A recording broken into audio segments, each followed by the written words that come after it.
Good morning, Bucknutters. Welcome to the Bucknuts Morning 5 here on Wednesday, November 9th, 2022. I am Dave Biddle. Very happy to be joined by Matt Baxendell. All right, the second iteration of the 2022 college football playoff rankings came out last night, Bax. No surprise, Ohio State stays number 2. For those that are watching on YouTube, you can see the ticker down there. Buckeyes, number 2. Obviously, no surprise, Georgia, number 1. Ohio State, number 2. Michigan, number 3, TCU, number 4, Tennessee, number 5, Oregon, number 6, LSU, number 7, USC, number 8, Bama, 9, Clemson, 10. By the way, how great is it that Bama and Clemson lost on the same day? But I digress. Your thoughts on the Buckeyes being number 2? What does it mean for Ohio State? And any surprises from the CFP rankings being released last night, Bax? The only surprise that I have is that Clemson's still 10th. They didn't look anywhere close to 10th. Ohio State being second, it is what it is. We all understand what's at stake against Michigan. That is the game that's going to decide the season at this point. And in many ways, it's going to be a legacy-defining win or loss for Ryan Day. I mean, we're at that point where this is, they're back to big boy mode, and we are trying to be the big boy mode, and we lost one last year. And that's the first time that Ohio State's lost that game in a decade. So maybe we ought to, win it this year. So we all know what's at stake with that particular game. I think Georgia being number 1 is the least surprising affair here. Look, they're the SEC front runners. They're the national champs. They're undefeated, and they just beat the previous number 1 team. We all knew the winner of Georgia-Tennessee was going to be number 1. And smacked them, too. It was right in the face. And, they didn't have the same weather conditions we did. They'll whine about being wet out there, and that's fine, but it wasn't 40-mile-an-hour wind in your face throwing the ball. Good luck with that. But the rest of it, look, TCU being 4th, what's saying here, what the committee is saying is if TCU wins out, they are in. That is that simple. And it's easy to put the 4 undefeateds at the top, sure. But they're making it very crystal clear to TCU, here's your path, win out. So if that happens, cool. And then the real question is going to be what happens at 5. I mean, LSU is obviously going to have a monster say in this. Is Tennessee still in the mix, right? I don't know. So it's going to be very interesting to see what happens throughout this whole process because Tennessee can't do anything else to improve themselves. But what happens if LSU wins the SEC championship? Does it knock Georgia down or out? What happens if the Pac-12 winner, which nobody's talking about this one? There are 4 teams in the Pac-12 with 1 loss. 4. You going to tell me a 1-loss USC or UCLA is not going to have a real argument to get in? Certainly over a non-conference champion? It's going to be interesting. But from an Ohio State perspective, just win, baby. You got to beat Michigan. That is it. There's 4 games left to get to the playoffs for Ohio State. 3 of them are sort of a joke. Okay, it's Indiana, it's Maryland, and it's whoever wins the West that will not even. It'll be like last year's Big Ten championship. It'll be a bludgeoning for someone. Probably Illinois, but we don't know after Illinois couldn't even beat a bad and shorthanded Michigan State team. Where Ohio State's at, about where they deserve to be. Where Michigan's at, about where they deserve to be. So now there's the real question: who's going to win the game? That's all this comes down to. Always a lively day over the WAC on Tuesday, and got a chance to, as always, talk to Ryan Day for, it wasn't even quite a half hour yesterday. It was 25 minutes, a little almost condensed version of Ryan Day yesterday. Chance to meet with Jim Knowles for a few minutes after that. I had a chance to ask Coach Day about the running game. Obviously teams are stacking the box. I wanted to get his thoughts on it. Is this one of those things where, like, they're stacking the box. We're doing everything we can. He said, no, absolutely not. We've got to do better. I want to get your thoughts back. What's to make of Ohio State's offensive line, the running game, and what did you make of Coach Day's comments yesterday? So first things first, I'm going to preface this by saying if anybody who watched this at all last year, listened to our commentary, knew how loud I was screaming to get Matt Jones on the field most of the year. I hated the 4 tackles. I thought Matt Jones needed to be on the field as a guard, and it was a huge thing. But when you watch Matt Jones last couple of weeks, that ankle injury he has badly hurt him. We're not getting pushed up the middle. If you go back and you watch that Northwestern game, really the only one that consistently had a lot of push on that line was Whippler. And to me, this line is right now rightfully having its desire to run block question. This is a game where OSU's offense almost didn't look like they wanted to be there in the first half. And that's a bad thing. So when people use the 4-letter word about Ohio State, soft, it's a question mark right now.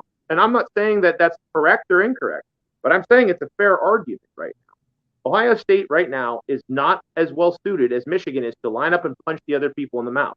Ohio State's DNA right now is we want to chuck the ball all over the field. And the linemen, against Notre Dame showed some real nasty. First game of the year. They showed up and they had some antsy in their pantsy and they were knocking people off the ball. We didn't see that at Northwestern. And I know there's going to be people out there who go, well, they were stacking 8 and 9 in the box. It makes it really difficult when they know you're going to run the ball. I get that. You have to beat the guy in front of you. You have to knock the guy in front of you back on the O-line in a running play. That's simple. We didn't have enough of that. Plain and simple. So, yeah, I think Matt Jones' ankle's hurting him. But I think across the board, this O-line, whether they'll admit it or not, wants to be pass blocking. They want to have Ohio State just tossing the ball all over the place, basketball on grass. The O-line's DNA is going to be challenged against Michigan. That's simple. Because Michigan does one thing. They want to run up and punch you in the mouth on both sides of the football. Ohio State has to be able to match that. And by the way, you know who else is going to line up and punch you in the mouth? Georgia. Right. Tennessee showed up like, yay, we're going to throw the ball everywhere. And Georgia went, that's what happened. They just punched him right in the face. So Ohio State has to be willing. And in football, there always gets to a point, no matter how finesse you are, you have to be able to punch the guy in the face in front of you and beat him. Not figuratively, like literally. Not literally, but figuratively. You know what I mean? You have to beat the guy in front of you. It's like on defense. Defense isn't a scheme as much as it is an attitude. You have to beat the guy in front of you. You got to beat your man. You win and lose games in the trenches. And the one thing you cannot coach against is whether or not you can get a push inside on offensive line or whether the defensive line can blow up your foot. That's simple. You have to win your battle. And Ohio State right now against Michigan, the big question mark everybody's going to be looking at is who's going to win the battle in the trenches. And right now, you want to know what the number one thing that's going to decide that game is? The offensive line. There's a reason all of us are checking the weather forecast right now. Because we're hoping to God CJ Stroud can throw the ball because deep down, Ohio State fans right now, and I hope every one of these linemen's listening, don't believe this line can push Michigan off the ball and run it down their throat. We have to see it because we haven't seen enough of it. And those numbers against Northwestern that were nice, 6 yards a carry, how much of that was 70 yards and 2 carries by CJ Stroud? Facts are facts. They don't lie. That's where Ohio State is right now offensively. They're a juggernaut in great weather. And in 20-degree weather with 15-mile-an-hour wind in their face, that's a question mark. We know what Michigan's going to look like. We know what Ohio State looks like. I was going to save that for last, but man, how about CJ Stroud running that ball? Now, yeah, finally, the same feeling that I got that he was saving, that Ryan was saving some of those plays for Michigan. He was like, we got to win the game though. But I guess you could look at it.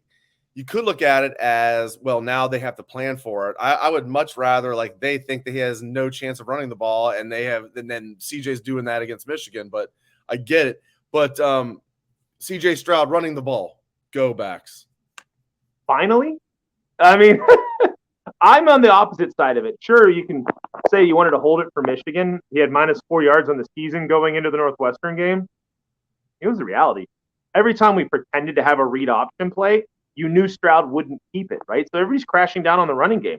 This is going to slow down some of that crash, plain and simple. How much easier is this going to make the life on those linemen that I was just questioning? How much easier is this going to make life on guys like Mayan Williams, Trey Henderson, right? They're not going to have that extra guy automatically crashing on them, and that's going to give them more opportunities in the running game. Mm-hmm. So, like, CJ doesn't have to be Braxton Miller. Like, we're not asking that of him. We're just, like, against Northwestern, it was almost like, I don't almost necessarily think that teams believe he's going to run anymore. There just was, every time he dropped back the pass in that wind, there was 10 yards in front of him if he wanted to. And eventually he's like, I have to. I have no other choice but to take the candy that's in front of me, right? I'm on a diet, but here's some candy, and I can only look at so much candy. And, the reality is Stroud is not Justin Fields. He's not Braxton Miller, but he doesn't have to be. He's also not Cardale Jones running the ball either. So this threat, just the threat of CJ running the ball is going to change how people prepare. And I still think Michigan's not going to believe 1 cent. There's still going to be a couple times where if CJ keeps it, he's got half the field to run through. So, at the end of the day, this vastly changes how your running game works because, what did Coach Meyer always talk about? The reason he loved the running quarterback was because he gave him a numbers disadvantage, or put the defense at a numbers disadvantage inside the tackle. That simple. So that hasn't changed, right? That math hasn't changed. CJ running the ball is a season-changing sort of thing to me if he's willing to keep doing it. And I guarantee you he won't against Indiana or Maryland, but against Michigan, let's see. Let's go. Exactly. All right. Are you concerned? I guess are you concerned isn't right even the right question. What's your level of concern with the health of the running backs? Travion, for those that are thinking it's just load management, as I've been saying on the board, no, he has a legit foot injury. It's either turf toe or plantar fasciitis or something. He's been in a walking boot, mostly precautionary. It's not like he has a broken foot or anything. It's not like anything. My guess is Bax, I'm sure you would agree, he could have played last week if it was like a huge game. So you could make the argument in some respects it's precautionary, but it's not like, oh, they're just holding, he's completely healthy or 95% healthy and they're holding him out. Like, no, he has a legit foot injury. Mayan's out there playing banged up as heck. Credit to him. Even the both like walk-ons are out. TC Caffey and Caden Saunders. Dallin Hayden didn't play this last game. Chip Trayanum didn't play. Now, Chip Trayanum's healthy. Dallin Hayden, I don't know what's going on with that. How concerned are you? What's your level of concern 1 through 10? Health of the running backs with Travion Henderson, Mayan Williams especially. Turned up to 11, actually. Woo! Damn.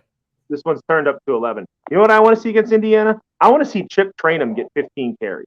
I don't want to see Mayan Williams warrioring it in the storm like he did. You could see he wasn't healthy. This is a guy who, like, we just talked about this a couple weeks ago, how he's the angriest runner we've seen in a decade at Ohio State, right? And there were times against Northwestern you could see where it's like, I can go forward for 5 yards and run a dude over, or, I'm going to jump it outside. Look, he fought through a lot. He was clearly hurt. I want to see Trayanum and Hayden as much as possible against Indiana. Like, as much as possible. Now, it doesn't help that the forecast is for, like, 40-degree weather, and we're going to have to run the ball a bunch. But that'll feel like tropical weather compared to last week, but, yeah. There won't be wind in our face. But, dude, Chip Trayanum was a good running back in the Pac-12, too, by the way. Like, if you go back and look at his stats, he was a good tailback for Arizona State. Right. So, like, I want to see him and Hayden this whole weekend. And then against Maryland, try to run them or throw the ball all over Maryland because they can't play defense. One of the two. Like, I don't want to see hardly any of Mayan and Trey until the Michigan game. That's the only game we need them theoretically until the playoffs. And they are clearly our 2 best runners. So get them healthy. Plain and simple.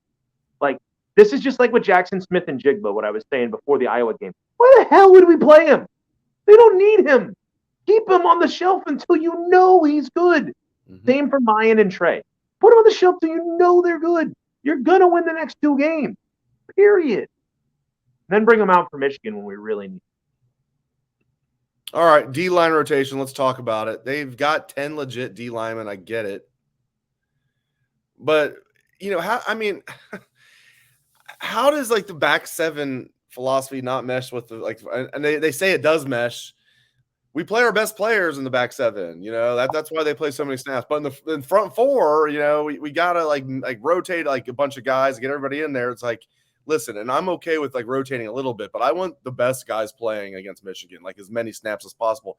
Now, if they can't do it because of like they're getting too gassed, that's different. I feel, and I know I kind of feel stupid like criticizing LJ, one of the best D-line coaches ever, but why not play your best guys as much as possible, Bax? You remember when against Northwestern it was 14-7. Northwestern had the ball inside their own 10. It's like their 3-yard line. We had our backup D-line on the field. Pardon my French, but what the bleep? Like, that's insane. And the first carry, what happened? That Hall guy carried Javonte Jean-Baptiste on his back for like 7 yards.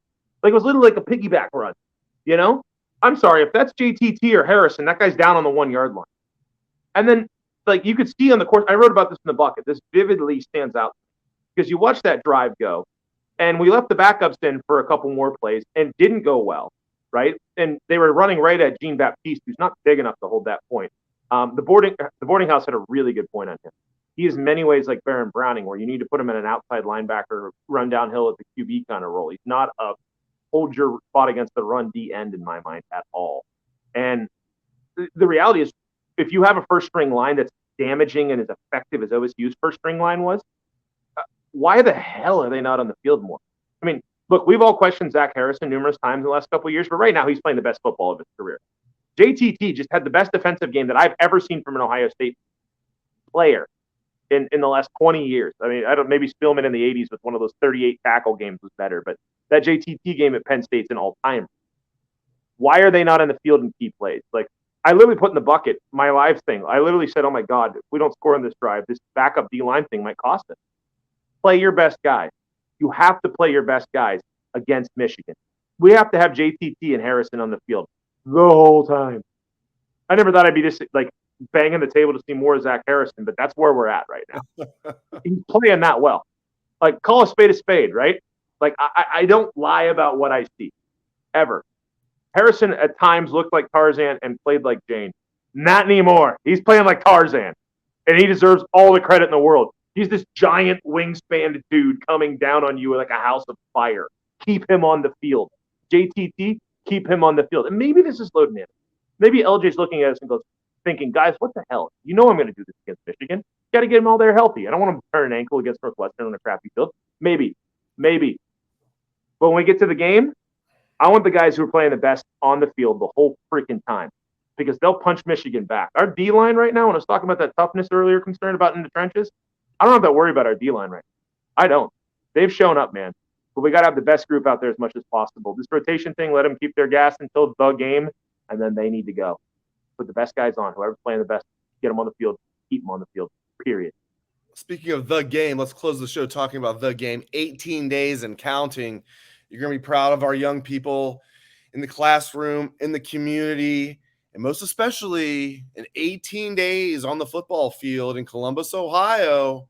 Oh, boy, I cannot wait. Okay, your confidence level. Mine has – I went from like, the Michigan's going to just get destroyed. I still am very confident. But I'll admit I went from like, this Michigan has no chance to like, they're better than I thought, but I'm still very confident. 18 days. I cannot wait. Your thoughts on this game? How confident are you? Not as confident as I was in August. Right. Yeah. But how confident? Here's my big question. My confidence is 100% based on that forecast right now. Because we can throw the ball. Michigan's defense has never seen anybody who can throw like Ohio State this year. They'll throw the ball all over the field on them, and Michigan won't be able to keep up because their offense can't throw the ball downfield. They're going to want to line up and punch you in the mouth, and our defense has shown this year enough that they're capable of handling it. But if it's 34 degrees and it's 25-mile-an-hour wind in the face of our quarterback, and this turns into a slop fest, I'm a little more worried. I'm confident that Ohio State's going to win, but if I was 100% in August saying these guys are going to get clapped so hard, I'm more of a 65% right now because A, they're better than I thought they were. I thought their initial schedule was a joke, and they'd be revealed as the paper tiger that they are. And candidly, who have they played at this point other than Penn State that's actually decent? So, that's probably a fair assessment here. They literally had the worst schedule in the country. They were losing this last week at halftime at Rutgers. Maryland should have beaten them. So maybe I'm giving them too much credit. But, damn it, this is the game. I remember being nervous going into the game in 2008 when Rich Rod was their quarterback, and they had Nick Sheridan a walk-on starting in the Horseshoe. And Ohio State beat the bejesus out of them in that game. Rich Rod being their quarterback was awesome. No, I know what you mean. Rich Rod was their head coach, and Nick Sheridan was their quarterback. Either way, it was terrible for them. Yeah, this is how nervous I am. I'm just saying they're the wrong position. Jim Harbaugh's going to line up under center this game. But this thing, you always have to take this game serious. We always do. And last year, maybe it was finally for once taken for granted. This is the biggest rivalry in college football. The Iron Bowl can kiss my butt. This thing's been around for over 100 years. This game is between two of the top 3 teams in the country. Plain and simple, this is the most important game. This is a legacy-defining game for Ryan Day, for C.J. Stroud, for all these guys on this team. Because nobody wants to be the first guy to lose back-to-back games in the game since the Cooper era. That's exactly right. He's the people's champ. He's Matt Baxendell. You can catch his award-winning column every Sunday. It is The Bucket. Thank you very much to Bax. Thanks to all of you. We appreciate it very much. Thank you very much for tuning in. Thanks again to Bax. Thanks to all of you. Hope everyone has a great rest of your day.